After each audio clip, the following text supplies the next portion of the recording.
Karamba ñi ko gënal di Jaasi Bol aja fi ci Néba Ba le 30 mai 2026 diggante Jaasi Bol Karamba ñi ko gënal di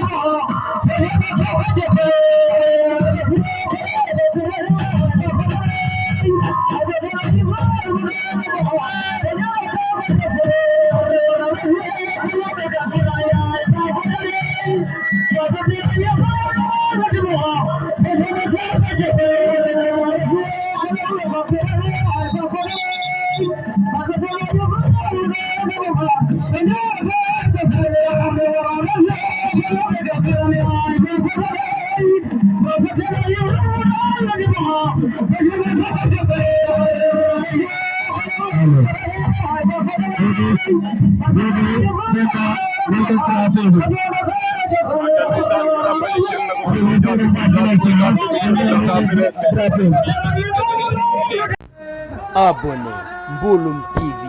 télé askan abonné Mbouloum TV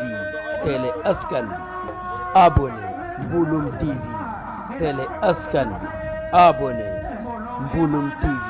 télé askan abonné Mbouloum TV